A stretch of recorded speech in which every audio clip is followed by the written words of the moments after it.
Alors, on est présentement devant les instruments de cockpit pré-marine.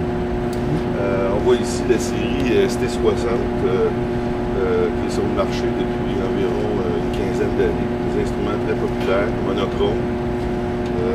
Maintenant, cette année, une nouvelle série qui fait son apparition qui s'appelle les I70. Alors, c'est des instruments couleurs qui se caractérisent par le fait qu'ils sont multifonctions. Ces appareils-là utilisent un protocole NMEA 2000. Alors, sur une colonne vertébrale, en anglais on appelle ça un backbone, différents instruments sont liés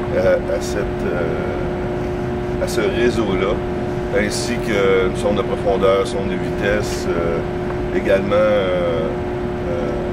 un transducteur anémomètre, vitesse puis angle de vent. On en voit un ici à côté, Walter.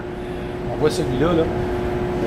Est-ce que c'est dans la même catégorie? C'est exactement le même appareil, c'est simplement une autre couleur. L'appareil a la particularité d'utiliser différents tons de couleur, dépendamment du niveau de lumière. Comme ici, ce qu'on peut voir en rouge, ce serait un éclairage qu'on utiliserait la nuit de façon à ce que l'appareil consomme moins.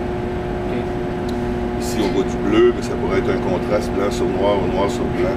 Il y a plusieurs possibilités. OK, on peut apporter des variantes. L'interface permet d'apporter des variantes selon les besoins du jour. Exactement, c'est ça. Puis tu vois, quand tu bouges ici les pages, évidemment, tu peux avoir une multitude de pages en fonction de l'information que tu peux avoir. Puis toujours aussi en fonction des besoins d'un plaisancier qui a un bateau moteur ou un bateau à voile. Okay. L'autre particularité de cet appareil-là, c'est sa page AIS. Alors, si le réseau dans lequel il y a plusieurs instruments qui sont reliés ensemble, il y a un AIS, cet appareil-là est capable d'afficher, disons, les bateaux ou les navires qui émettent un signal.